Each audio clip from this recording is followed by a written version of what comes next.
All right, I guess I'll get started here today. Lecture 7 on this fine Monday morning, first Monday of fall, right?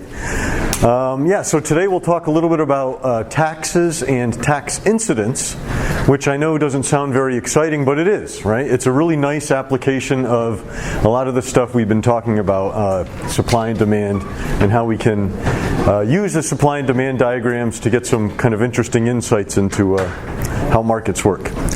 Okay, you see that I have the attendance code rolling here, so you can just do whatever it is you have to do. The usual caveats apply, right? If it's not working, you can send me an email and fill me in on that. Right, so I say here the readings are for today are chapter 7 and 8. It's really mainly about chapter 8. More on that, let's see here.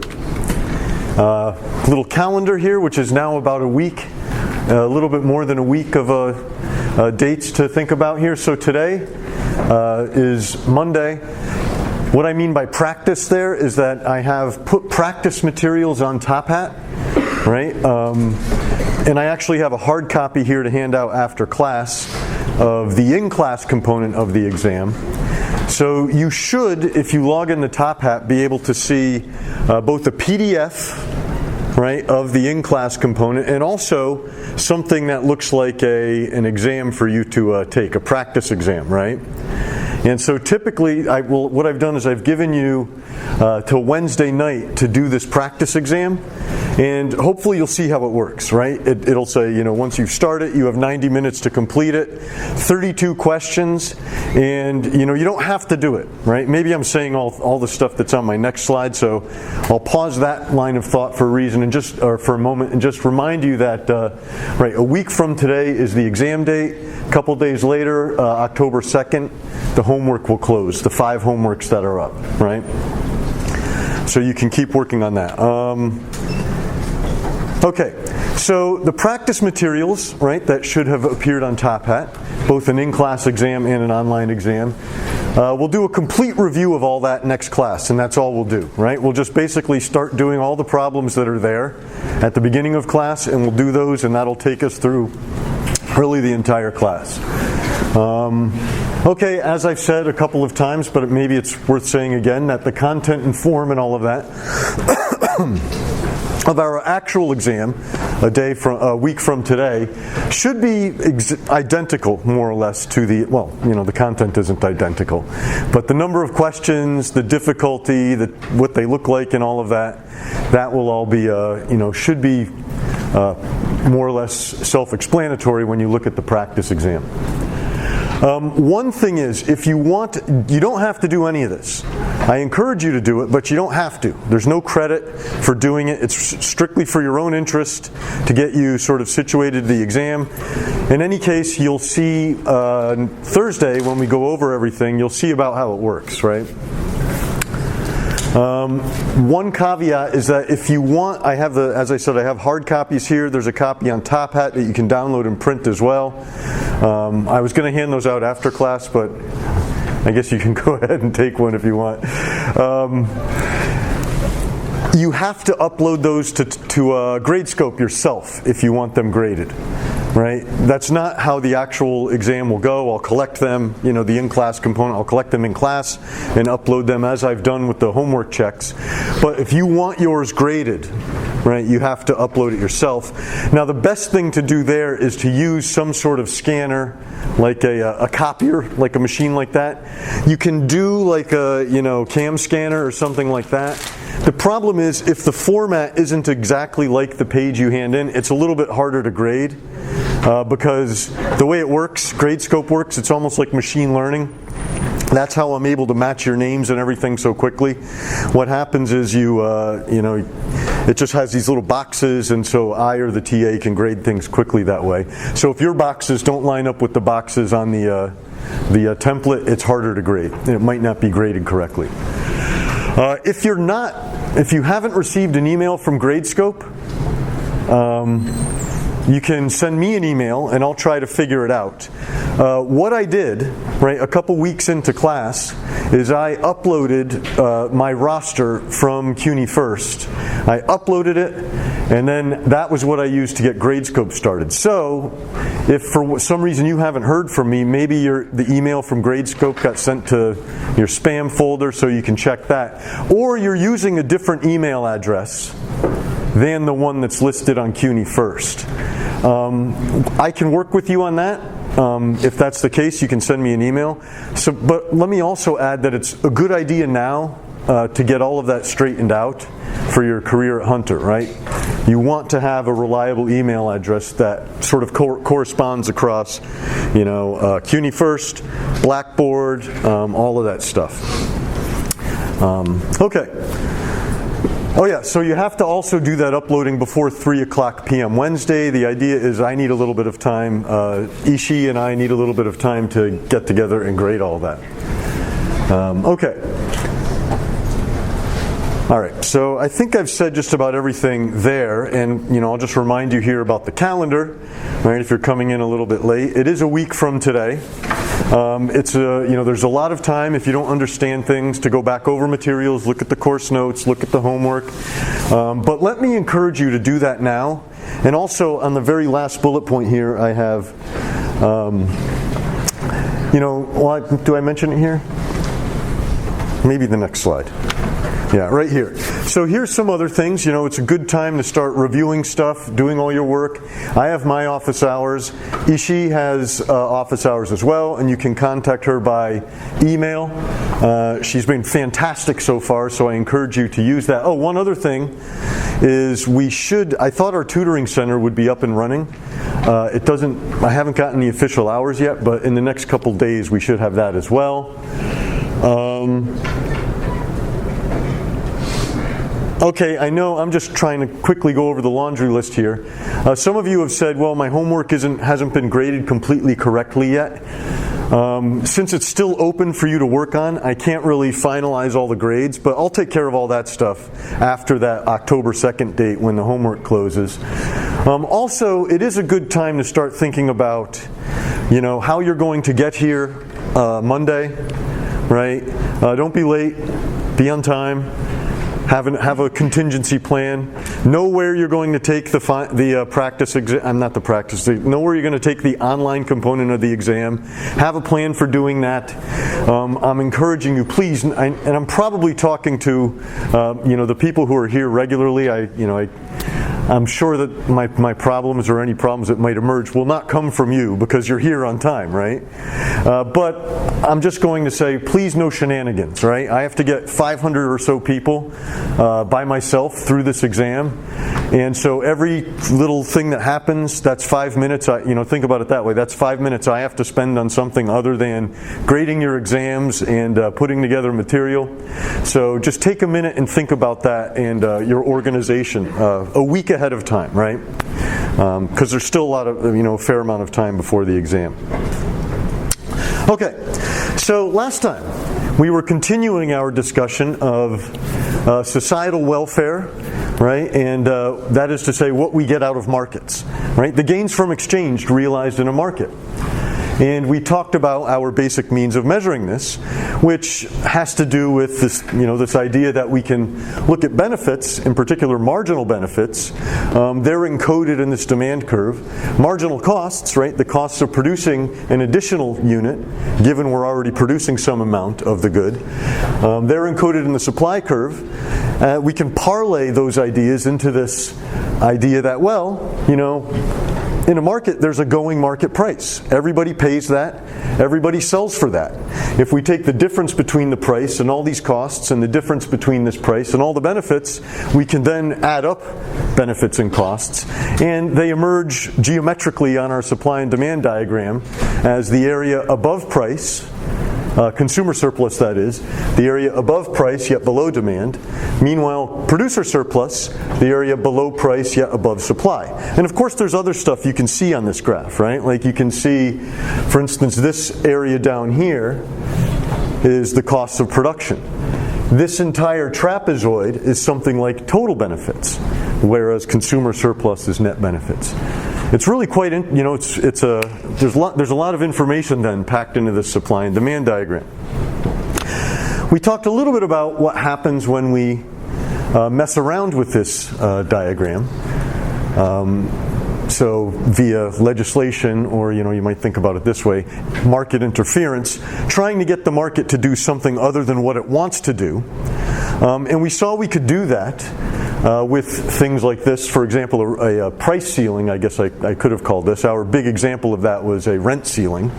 But of course, price ceilings are more generically exist in other areas.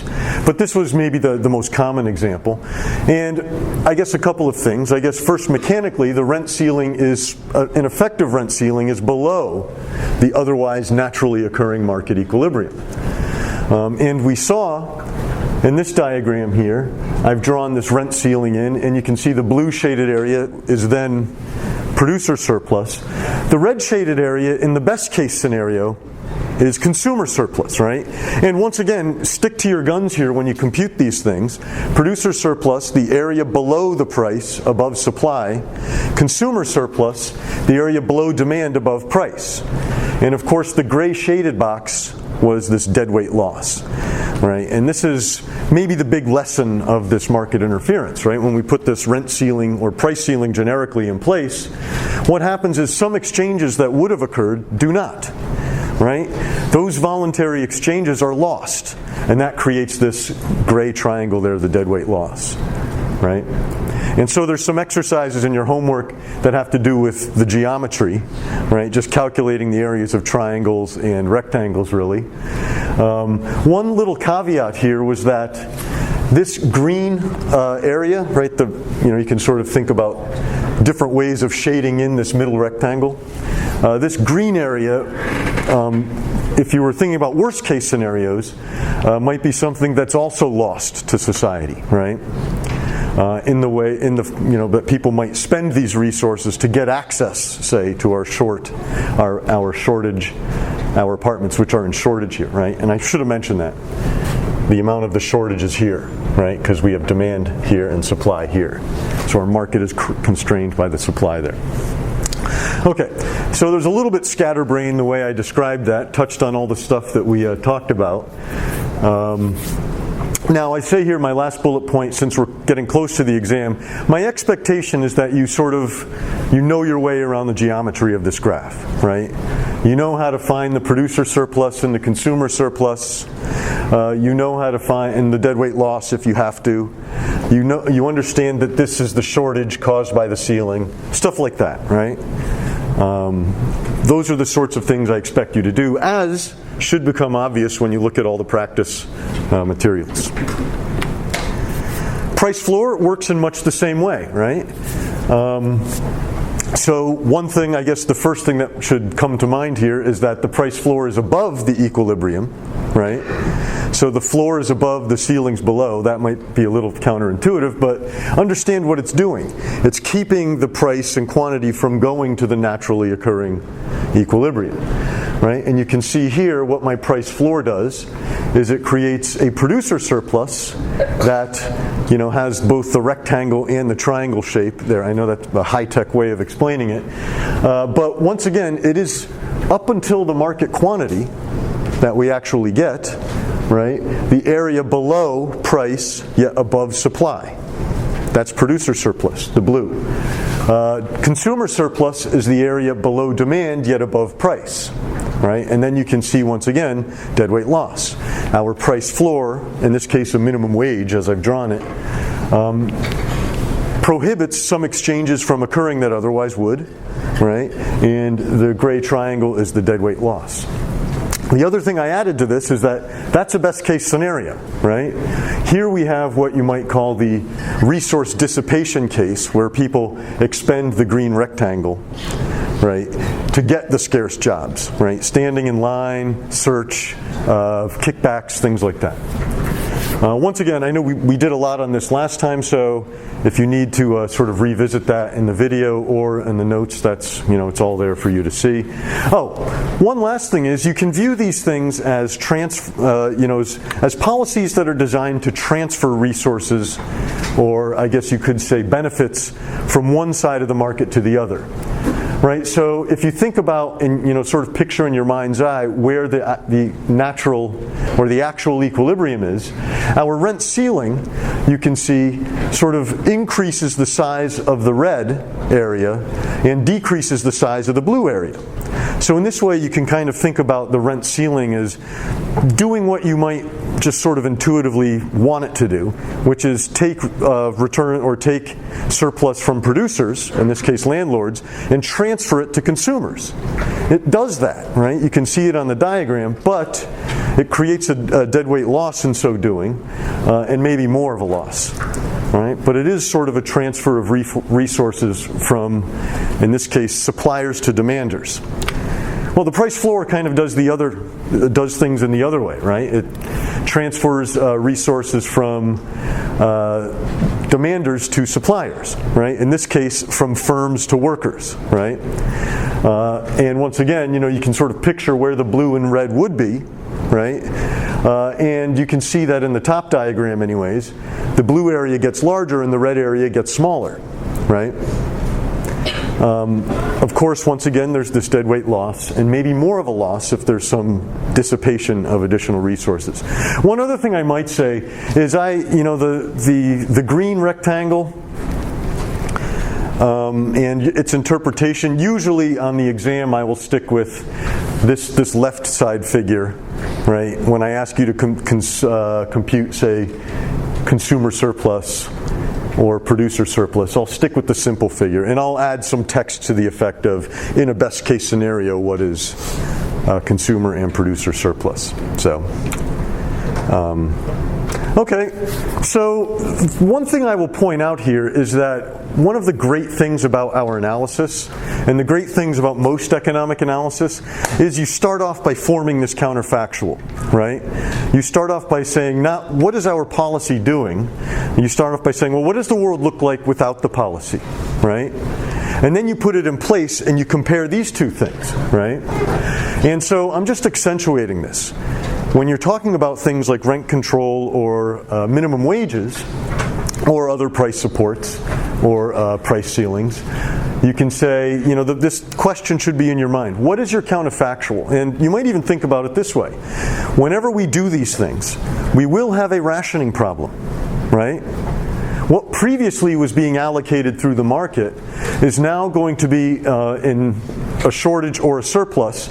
And then what we have to do is figure out, for the short end of the market, who gets what. So who gets the apartments, right? Who gets the jobs? Those were the two big questions. How do we allocate, and I say it here, how do we allocate the scarce jobs, right?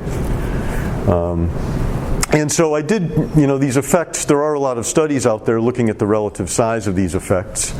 And they generally bear out about what you would think, right? So for example, minimum wage typically raises wages, right? And typically increases worker stability, but it also decreases the amount of jobs out there in the market. That seems to be a fairly stylized empirical fact. Now, if you're a policymaker, you should go into this eyes wide open and say, all right, well, we know that these things are going to happen. What we now care about are how big each of these effects are, right? And really the way an economist might think about it is this loss worth these gains, right? That's really the question. The same is true with rent control. The studies that I briefly talked about them, when we have rent control, well, rents go down. People stay in their apartments longer.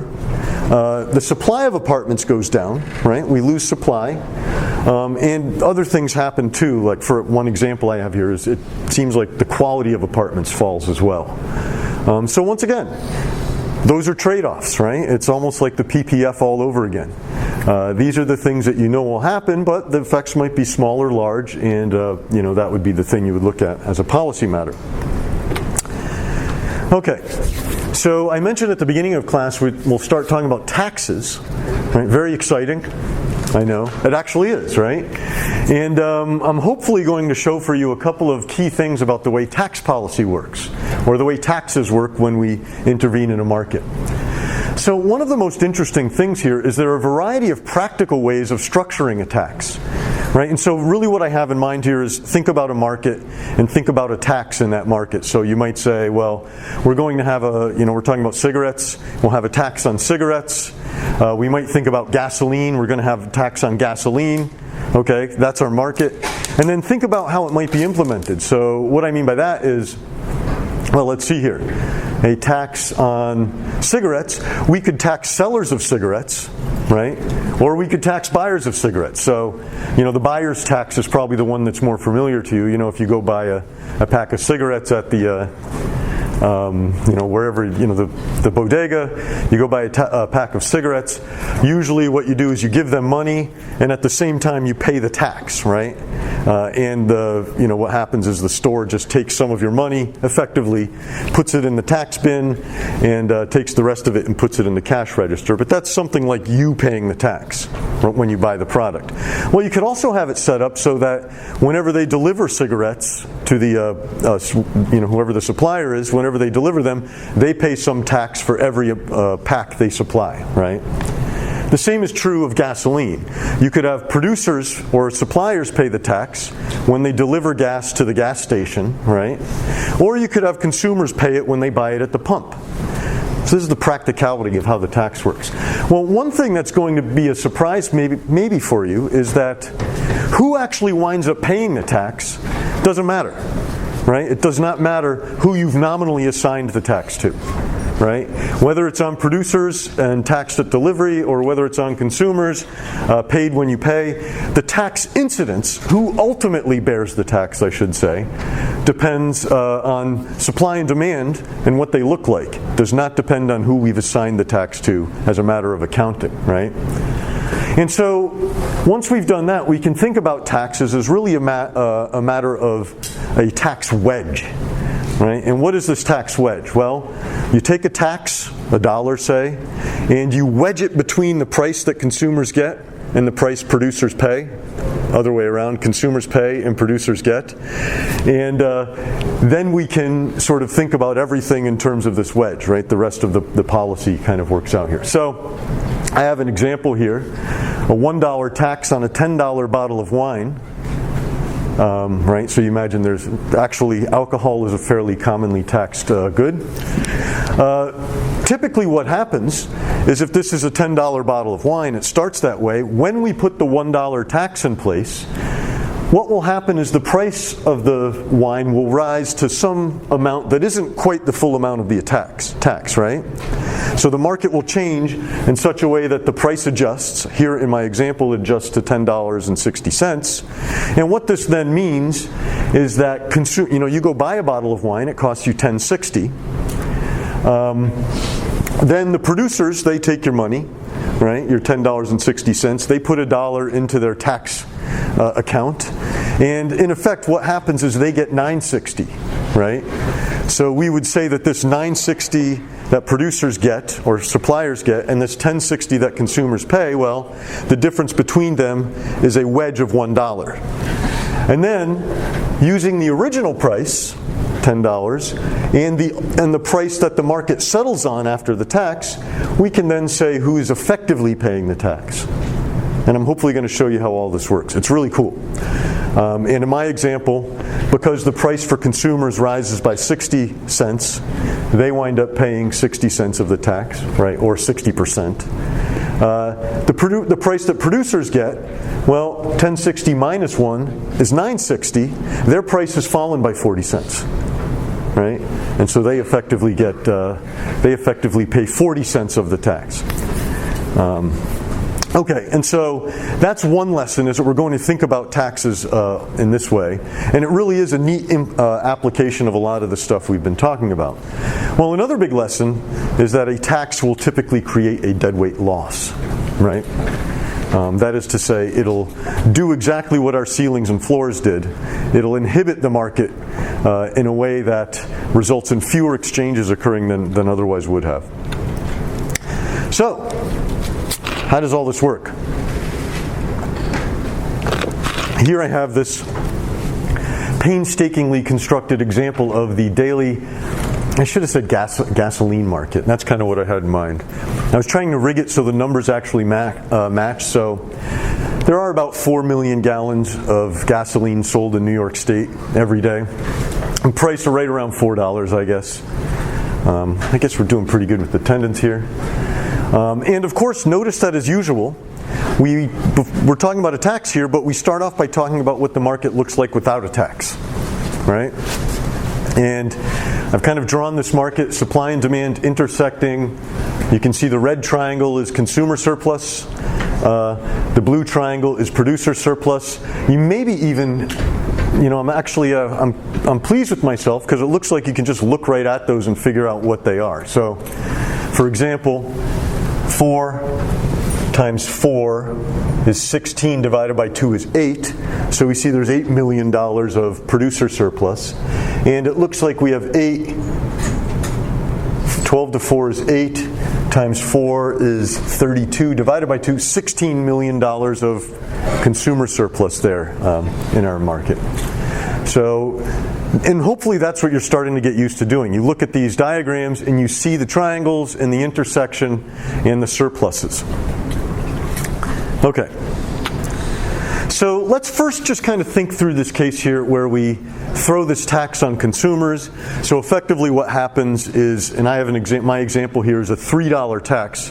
That's a pretty hefty tax.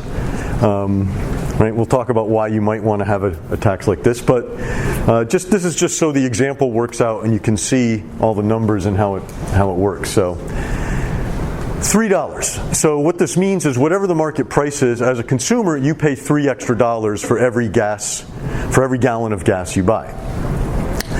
So you can see here I've drawn this dashed line so that it's exactly 3 units lower than it was before, right?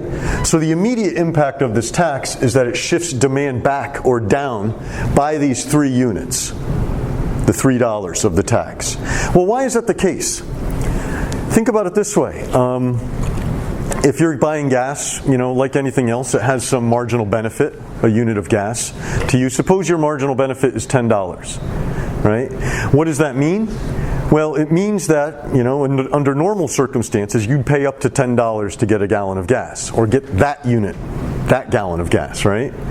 With the tax, however, well, now you have to pay $3 just to start thinking about buying that, right? So you can just subtract that $3 from your marginal benefit. You can say my marginal benefit was 10, but now I have to give up $3 to buy a unit, so I'm going to take that right out of my marginal benefit and lower it to 7. Right? Just lowers the whole marginal benefit curve. And that's why this demand, that's true, I guess, for all the units of gas bought in the market. And that's why this demand curve shifts back by exactly 3 units. Right? Or shifts down. And you can see kind of what happens. Now, if you sort of look at the diagram, hopefully you're starting to think about everything that goes on here. You're saying, okay, well now, the market works as if demand and supply are equal here. Right? This modified demand and this supply are equal here. So what is going on here? You can see that what this looks like is that now, instead of 4 million units traded in a day, we fall to 3 million, right? And you can also see here the difference between the price producers get and the price consumers pay, right? So the new intersection is here, 3 and 3. Well, this is what suppliers are getting, effectively. Consumers are paying 3 plus 3 is 6 up there, right? So now we can describe what happens with this market under the tax. Well, shift demand back. New equilibrium, right, is where we fall from 4 to 3. Suppliers are now getting 3. Go up from that to there, right? And that gives you the price consumers are paying, which is 6. See how that works? It's pretty interesting diagram there. And you can kind of see, I kind of said on my slide here, all of that. And so you can actually use all of this to calculate surplus, right? So, for example, you can consider the new demand curve to just be this, right? Here's the equilibrium, and you can calculate your producer surplus like this, and your consumer surplus like that, right? And that'll work out just fine. But there's a better way to do this. I'm going to show you that way because it puts a lot more information into the graph and says a lot more about how all this works. Okay. But before we do all that, and I guess pursuant to doing that, we can think about the other case, right, where we do the whole thing through from the perspective of producers, right? So now the scenario would be, instead of taxing consumers when you show up and buy the gasoline, you pay, what we would do is we would sort of have the supplier of gasoline pay the tax when they show up with the big truck and the thing that goes in the ground. For all the gallons that they put into the ground at the gas station, they pay a tax for each one, right? That's kind of the other scenario. And you might have guessed it, or you can even imagine the firm paying a tax, as their production process or as they refine the gasoline, they pay a tax to the government for each gallon refined, something like that. Producers are paying them. Okay, well, how might we show that case on this diagram? Well, think about it this way. What we're doing is we're now saying, producers, when they make gasoline, when they refine it, when they, I was going to say mine it. I guess you would drill for gasoline, right? You take it out of the ground, it all costs money, right? You have to pay workers, you have to pay for capital, you have to pay for all of these things. And so whenever you produce gasoline, pay all those costs. Well, when we put a $3 tax here on producers, it's exactly like we're adding to their costs of production, right? It's just yet another thing they have to pay for as they're making gasoline. So it might not come as a surprise to you that what we can do is we can just add $3 to their supply curve, because you remember the supply curve and the marginal cost curve are basically the same thing. So what did it cost you to produce a unit of gasoline before? Well, now it costs that plus 3 with the tax, right? So, okay. Well, what happens then mechanically? Here you can see I've shifted the curve up. I've shifted the supply curve up by 3 units, right? And you can see that, well, what happens then is we can then sort of think about our market is now landing at this point, right, where now producers are getting $6, or I guess you could say the market price of gasoline is $6, right? And that's what consumers pay. They pay $6 to the producers, 3 of which goes to the government in the form of a tax, 3 of which goes to the producers, right? So once again, we get this distinction between the market price and what producers actually get, right? And of course, you could actually use this dashed line and the red line up there to calculate the surpluses if you wanted to. But I'm going to hold off on that for a second. You see here my boldened bullet point is wait what? And that's a reminder to myself to accentuate an interesting feature of all of this. And that is whether I shift back the supply by 3 units or the demand by 3 units, you'll see that I should have lined these up exactly, but the outcome is really exactly the same, right? In both cases, the market price is 6, right? And in both cases, what happens is consumers wind up paying $6 for a gallon of gasoline, and at the end of all the transactions, suppliers or producers wind up with $3 per gallon of gasoline, with the difference between the two being the $3 tax, right?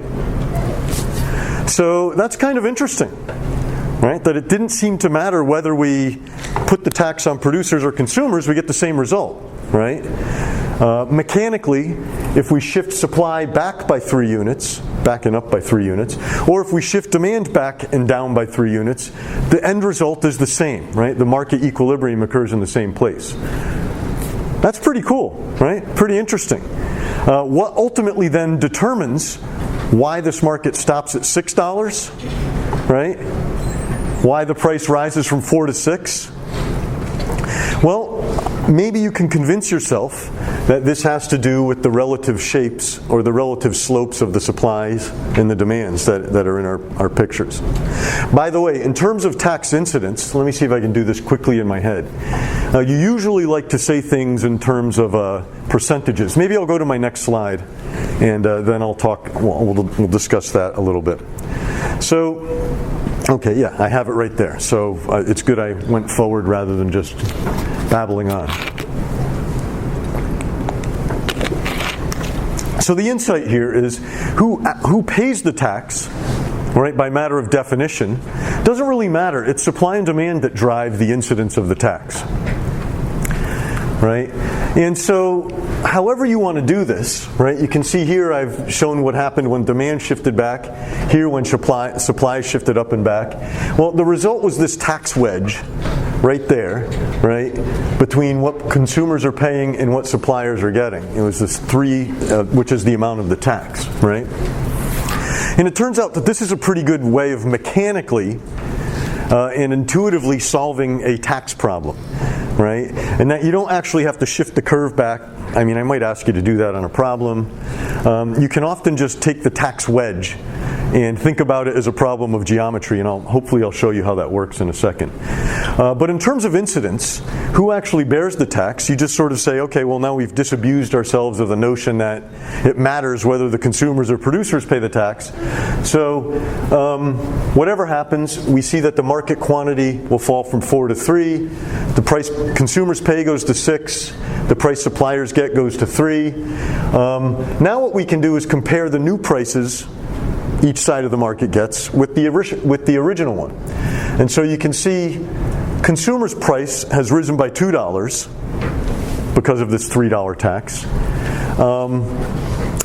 Supplier's price has fallen by $1, right, as a result of this $3 tax. So, you know, if you wanted to just clean this up and say, you know, think about it as who's bearing the tax, you would say consumers wind up paying 2/3 of this tax, and producers wind up paying 1/3 of the tax. And really, that's, you know, the key insight that makes it all work is this this notion of the counterfactual being where the market was before the tax, and then putting the tax wedge in there, right, between supply and demand. And I'll show you, once again, I'll show you how to do that in a second here. By the way, I held off on actually showing you how all the welfare calculations work out. I think I'm going to do them out in a particular fashion. But notice what I've done here is instead of, you know, so think about it this way. When we had the tax on consumers, we could have thought about this area as producer surplus and this area as consumer surplus. When we think about the tax on producers, we could have done it with this area, right? This area being producer surplus, and the red area as it's shaded being consumer surplus, right?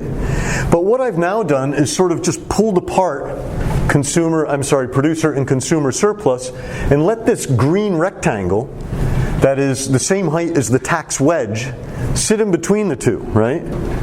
Now, why do I do this?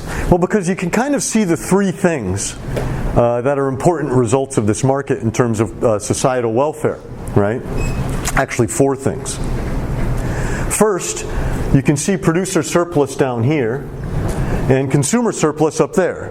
In terms of calculating them, it's just the usual triangles. I'll do it all out in a second.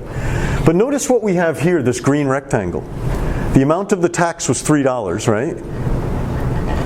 The number of units traded in the market are here. So we have the tax here and the quantity here. When we multiply the tax times the quantity, we get total tax revenues, right? So usually when we calculate societal welfare, when we put this tax in place, we add those things together. We say societal welfare, or total societal welfare, consists of producer surplus, that's blue, consumer surplus, that's red, and tax revenue. So some of you might say, well, why would you include tax revenue in a societal welfare calculation? Well, it's something that society can do something with that tax revenue, right? So if we're talking about taxing gasoline, maybe we want to, plant some trees with that tax revenue, or build a school, do something good for society. Well, the supposition is that whatever we can do with the tax revenue is of proportional value. So it actually is something that we can use for a good, a social good. So we add that back into the revenue. Of course, I said there was 4 things. We had producer surplus, tax revenue, consumer surplus. We also have the notorious gray triangle here. That is the deadweight loss due to taxation, right? And you can almost see it here. This deadweight loss has to do with the the deadweight loss has to do with the fact that there's just now fewer gallons of gasoline traded in the market. Right? Some exchanges that would have occurred and generated positive gains to exchange no longer occur, and they are lost. Right? That's why we call it deadweight loss. So I say I'm very proud of this diagram because it took me a while to figure out how to do this on a computer.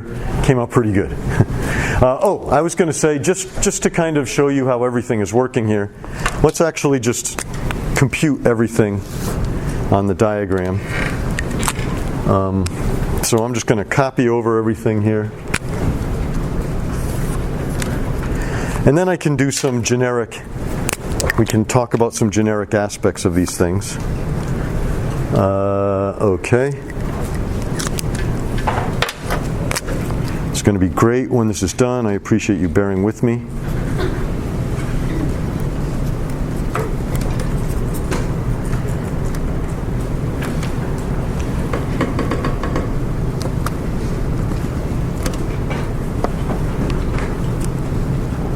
No, it's not as great as I thought it would be, but no, it looks okay.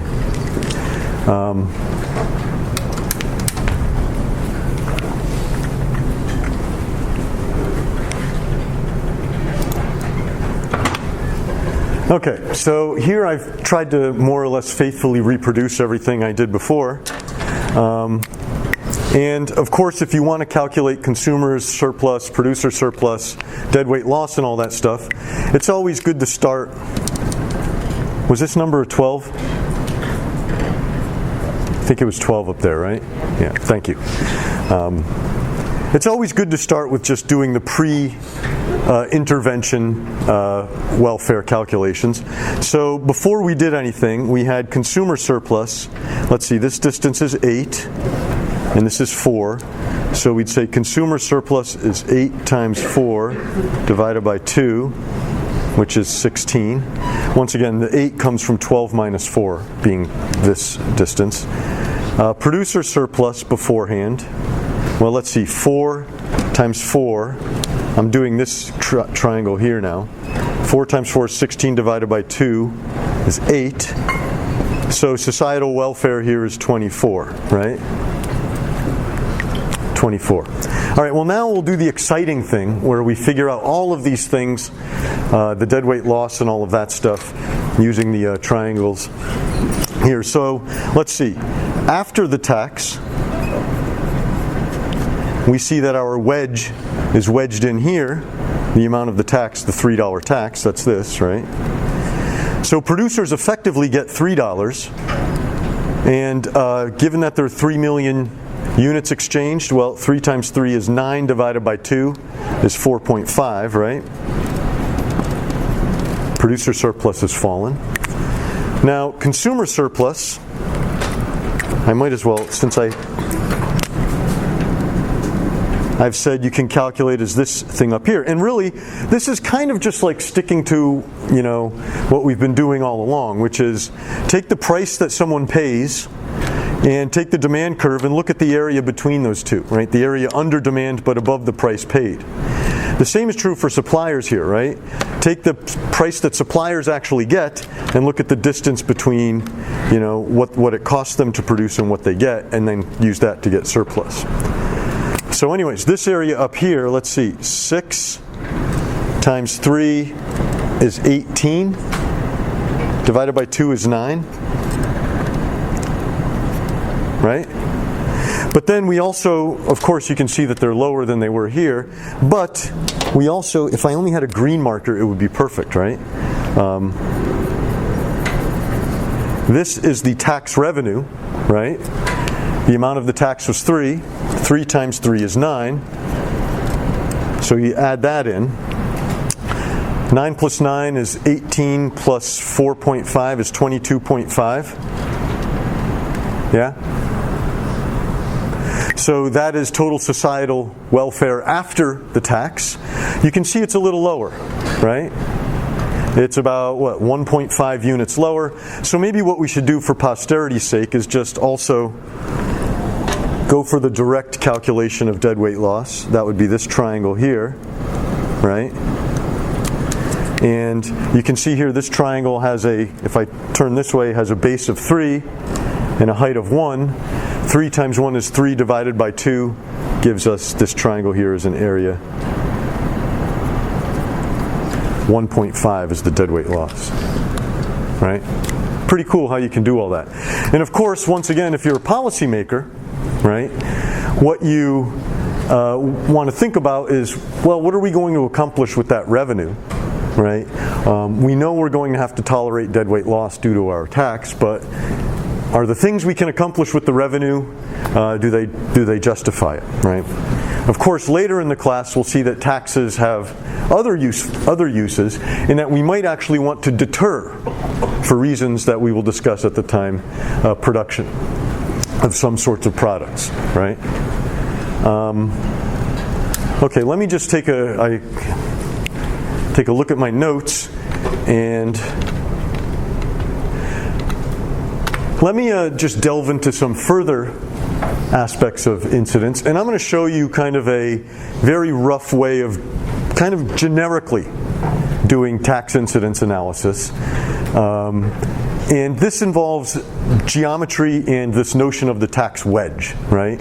It's a good way of just sort of thinking your way through, the general aspects of a taxation problem in these markets. So I say here that a good rule of thumb is that the inelastic side of the market will wind up bearing more of the tax, right? That is to say, if you look at demand and supply, and you think about which one is responsive or more responsive to price, and which one is less responsive, take that side that is less responsive to price, and that side will wind up bearing the tax. So, first of all, what do I mean by this? I'm going to go to the projector, show you how this kind of works.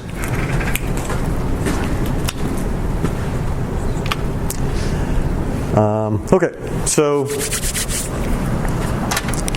by the way, when we're talking about responsive and not so responsive demand, unresponsive demand curves, a demand curve that is pretty steep like this, right, would be not very responsive. And why do we say that? Well, the idea is that if you change price a lot, right, you can see here that quantity doesn't change that much. Just a little refresher.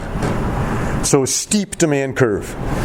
The price is varying a lot, quantity is varying a little. Right? Of course, if you draw a flat demand curve, right, the opposite is true. You can change price just a little bit, like from here to here, and now quantity is changing a whole lot, right? So intuitively, I don't know if we said this before, so I'll just state it quickly.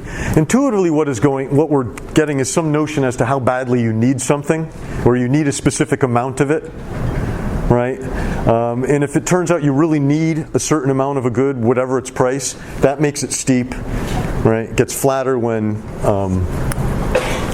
you don't really need something. The price is too high, I'm not buying it at all, right? That's a little bit rough, and I can't say everything, and so that's if you want to delve into that in great detail, Eco 200 and Eco 300, right?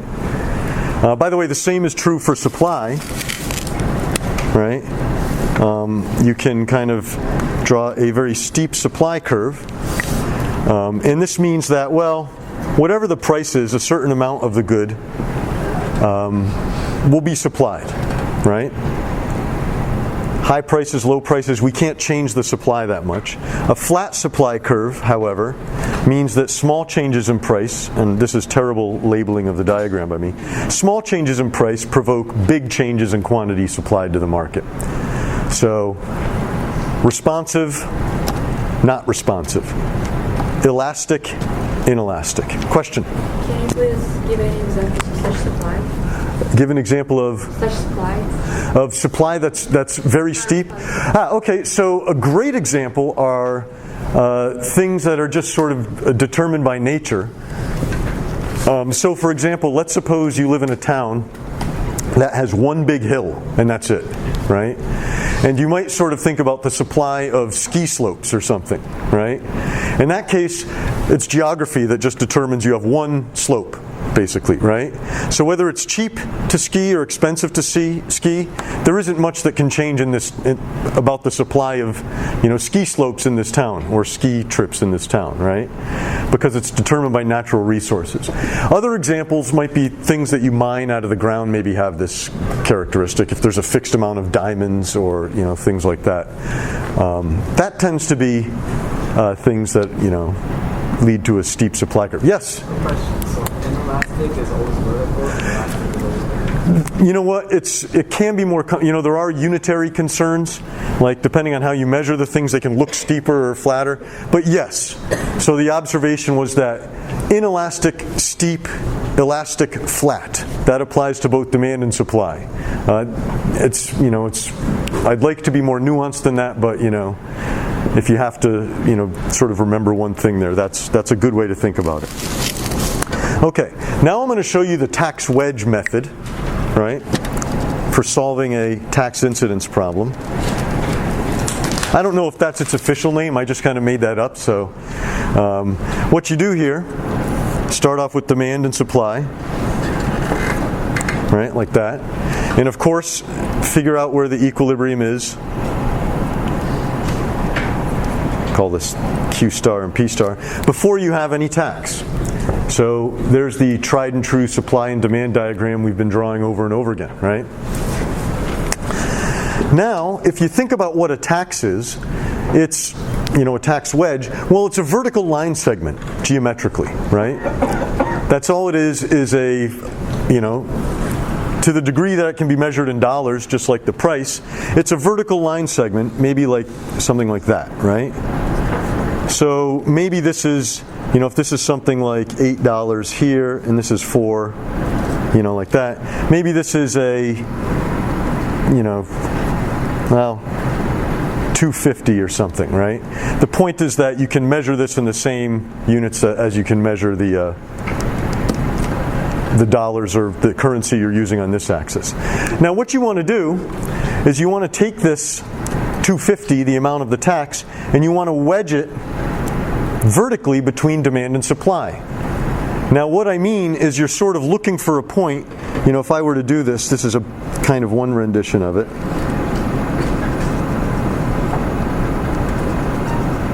Like that. I've wedged this in there vertically. So now you can kind of see what happens here, what happens in the end. You can see, okay, well now our quantity demanded and supplied, or our quantity exchanged, is equal in that the amount supplied and the amount demanded are the same, right? That's why, that's what it means to be sort of vertically aligned here. And the distance between demand and supply is the amount of the tax, this geometric distance, right?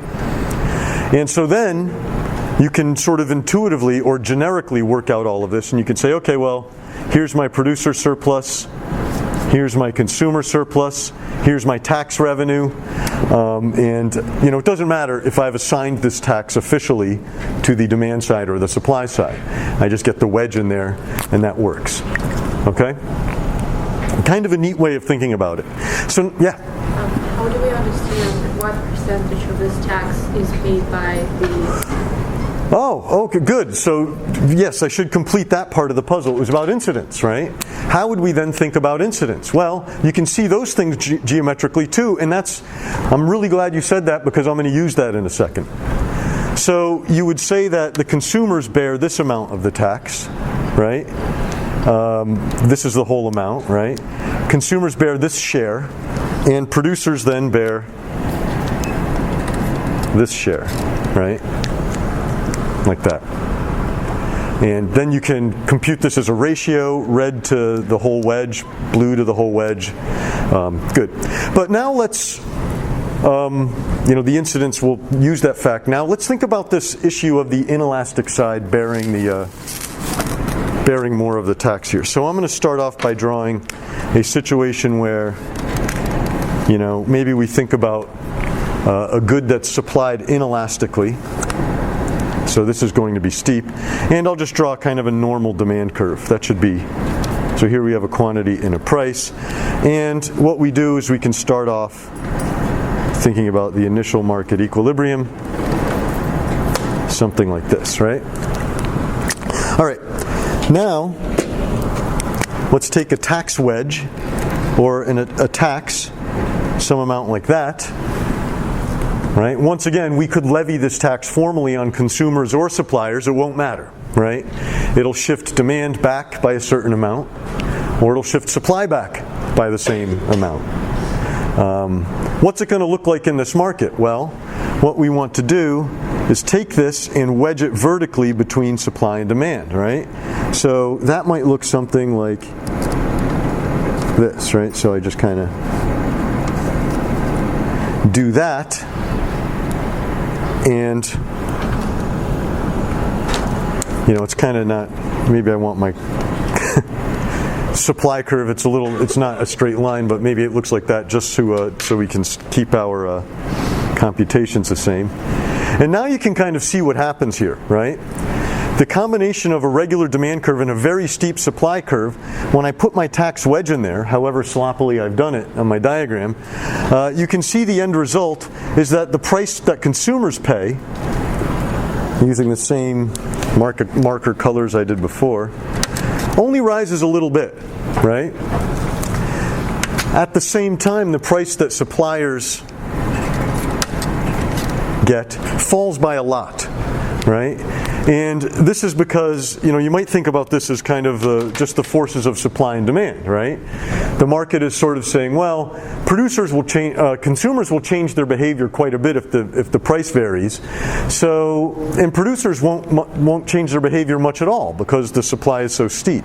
So we'll push most of the tax onto suppliers. And now maybe you can see what I mean by push the tax on the suppliers. That means that the price they pay falls a lot, right? And they wind up bearing the tax. So if you want to think about the incidence, you can think about this distance relative to the tax and this little distance relative to the tax. And so this result is kind of obvious using this generic analysis. So one thing that's nice about this is the fact that we've thought about this methodology, this tax wedge method. It's now completely generic, right? That is to say, it doesn't depend on any units. It doesn't depend on how we've decided to measure anything. It doesn't even depend upon who we've decided to put the tax on. It just says that in general, when we slap a tax in this market, we can look at the supply and the demand. Are we talking about diamonds? Are we talking about skiing in a town? Doesn't matter. The analysis will apply in general. Right? So I actually have kind of another question. Go ahead. Yeah, I just wanted to ask, can you explain as, like, you as a supplier, you need to sell this product so much because, your supply is so steep, so you pay the taxes because it's your thing you need to do. We don't need this as much. You need this. You could think about it that way, right? You have to. So, as you were saying, I was trying to think of an example. One example might be a labor market, right? Where you think about you have to work. You have to make some money just to buy dinner, and so in that case, your supply of labor may be inelastic, right? You could think about it that way. Yeah, they have to supply it, or they have to get rid of it, right? Okay. Here I have kind of an interesting example here, and this is where I've drawn a demand curve that is completely vertical, right? And my example here is the demand for insulin. Right, and we have a 20-cent tax on insulin, right, that suppliers pay. Why would we do such a thing? It seems kind of cruel. Well, there is kind of an interesting thing to say about that. I'll get to, but you can see what winds up happening here with this completely vertical demand. By the way, what does that mean? It means that people need insulin, whatever the price. Right? You need a certain amount if you happen to be diabetic, whatever the price. So it's almost irrelevant what the price is. And that's the consequence of that in the extreme is demand completely vertical. Well, what you can see is what happens here is that the supply shifts back by a certain amount. Even though we've put the tax on suppliers, they pass the entire tax effectively onto consumers, right?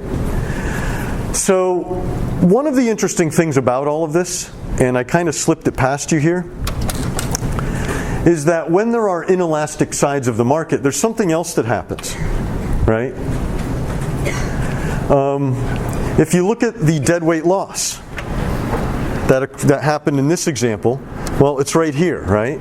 It's this little triangle here. It says that when we have an inelastic side of the market and we throw a tax in there, well, the deadweight loss is likely to be very small, right? If the curves have a sensible shape, or if they happen to be elastic, the deadweight loss gets pretty large. So one of the interesting things about this, or a point of interest I should say, is that inelastic curves make for small deadweight losses, and to the degree that we like to avoid having deadweight loss as a society, it seems like we would want to tax goods that were inelastically demanded or supplied, right? If we wanted to avoid deadweight loss. Well, my example of insulin sort of points out a problem with this. We might wind up doing some kind of mean things if we say, well, you know, intuitively, let's tax things that have inelastic supply or demand. Inelastic demand, say, these are things that people absolutely have to have.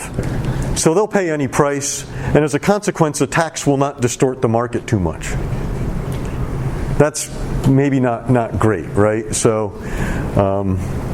something we have to think about as well. I don't want to put too many facts in your head here. That's something you can talk about extensively in a public finance course, right? Where you sort of talk about these sorts of choices. What things should we tax?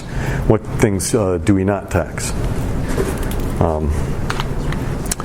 Okay, so I have a couple minutes here, so before I hand you your copies of the take-home component, or I'm sorry, the in-class component for you to take home of the practice exam, I'll just say a couple things in general about these last couple of lectures, where we've talked about interventions in markets, right? Ceilings, floors, taxes, and there's other things we haven't talked about quite as extensively. Subsidies, quotas. We'll do some of that after the exam.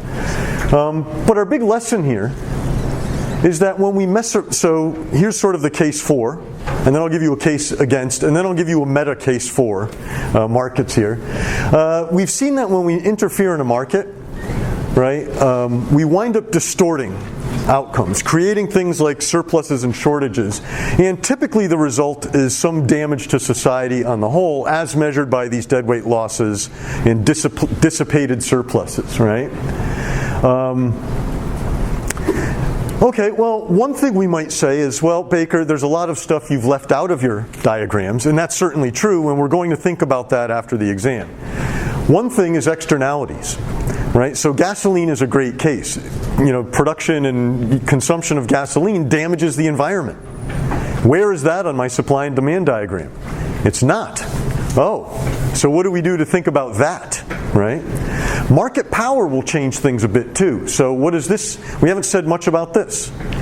What happens when there's only one supplier or one demander of a product, and that person is able to, you know, dictate their terms to the market? That changes things also.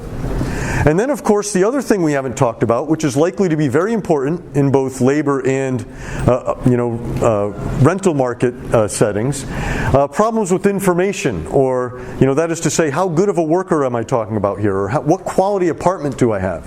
What if these things aren't known in the market? All of these things will change a lot of what we've said, right? So there's that. Another way you might look at all of these results is you might say, well, we have objectives we're trying to accomplish behind the scenes here. So we're talking about rent control. What is it we're really trying to do? We're trying to ensure that people maybe who don't have enough money can have an apartment. Is there a policy we can put in place that works without distorting the market? And indeed, this is you might say, stem from this thing that, in the advanced economics classes you call the second welfare theorem, and says you're better off moving around lumps of money than messing with prices. So an example might be, instead of having rent control, maybe what we want to do is give people money, right, to find apartments to rent, right? That program might be better. Instead of having minimum wages, if we're concerned that people can't earn enough money working, maybe we're better off with something like a basic income. right? And maybe you can see what the logic is. You're giving people the livelihood, right? But you're not distorting the wages in the market and creating these surpluses. So hopefully we'll have time to talk a little bit about that. Now, I say some more about this. I think, since I have, give me 4 more minutes, and then, we'll engage in a mutually beneficial exchange where you give me a little time and I let you out a little early. So I just wanted to quickly talk about one thing that I didn't get a chance to really talk about last time. And that had to do with, not so much the counterfactuals that we've been talking about, where we start with the market without some price regulation, and then think about what happens when we put it in place. Well, as it happens, in the not so distant past in the United States, we kind of did the opposite, where there were these heavily regulated markets, and we removed the price supports. And this changed things rather dramatically. And so I'm telling you about this because, well, it's my class, so I can talk about things I like to talk about. These are things that happened in my lifetime that had an indelible impact on it. So one example is airline deregulation. When I was a kid, in the early to mid 70s, and you flew on an airplane, it was a big deal, right? Like, so my mom would put on your 3-piece suit and tie, We'd get on the plane, we'd spend this money, we'd fly across the country, and they'd give us a meal, all of these things. This was flying, right? It was expensive and an exceptional activity.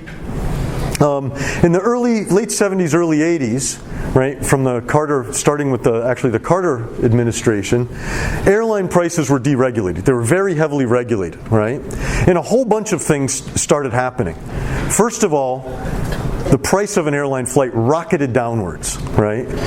And the amount of airline travel in the United States boomed, right? It's so much so that there's a lot more of it, there's orders of magnitude more of it now than there was. More airports, right? Shorter flights, cheap flights, all over the place. It turned out things like meals, like hot meals on domestic flights, and stuff like that went away. Part of it was because those were surplus dissipation devices. Airlines, put another way, they couldn't change the price. It was fixed by regulation. So they competed in other means, right?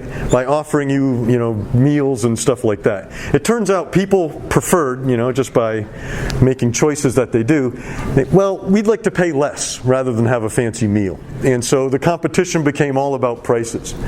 So I like to think about this. One of the weird things about this is that when I was a kid, there were never you didn't see people with wheels on their suitcases like you do now, right? Everybody's rolling bags all over the airport. There was none of that. Suitcases had handles. And part of this was, I'm just sort of making this up, but part of this had to do with the fact that, you didn't carry your bags all that much. You showed up at the airport and they had all these services where people would handle them for you and all that. Once again, that was sort of a surplus dissipation story, right? They were competing in these supplementary services because price couldn't change. Nowadays, everybody carries their own bag and rolls it around. So another one. Beer, this was an interesting thing as well. So when I was a kid, there was a couple brands of beer, Miller, Budweiser, all that stuff. And there were all these rules about who could brew beer, right? The very serious restrictions on supply.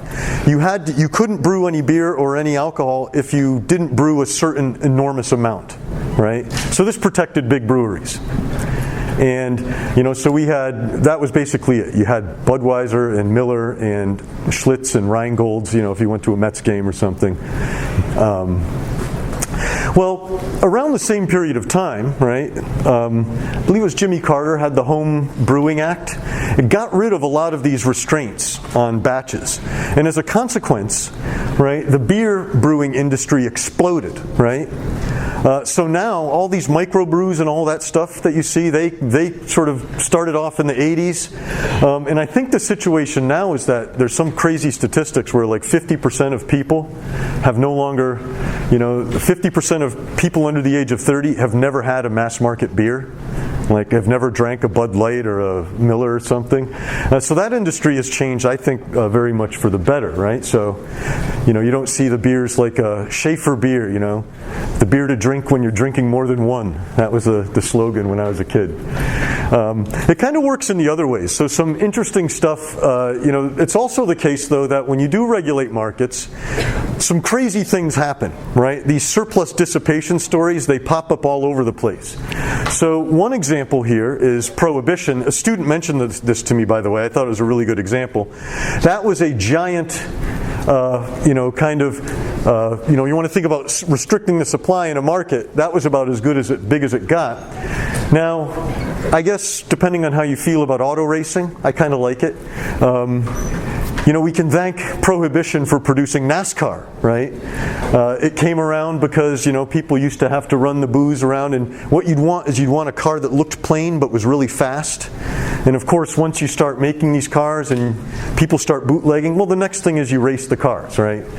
So NASCAR had its origins in these bootlegging cars. Another interesting thing that happened due to Prohibition was the boom in mixed drinks, right? So a lot of mixed drinks came about because of this market interference, mainly because the alcohol that people were brewing, right, on the down low, wasn't so great, and so you had to add juice and stuff to it to make it taste a little bit better.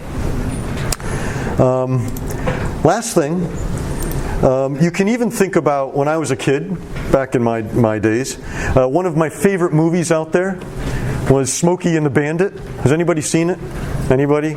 Okay, some people have seen it. A young Sally Field, Jackie Gleason, Burt Reynolds. Great movie. Well, it was all about economics, right? Because back in those days, it was illegal to sell Coors east of the Mississippi River, right? And so the whole movie was about how these bootleggers were basically, I think it was Texarkana, which is in Texas. It's west of the Mississippi. They had to get from Texarkana to Atlanta in something like 18 hours. And so the idea was that you'd have one guy Burt Reynolds would drive this souped up Trans Am and draw all the police. So the truck full of Coors could kind of rumble through the South and get to Atlanta. It kind of doesn't sound so great the way I described it there, but that was the idea. Anyways, we'll come back and we'll talk about other aspects of markets after the exam. Let's focus on that and get through that next. Okay.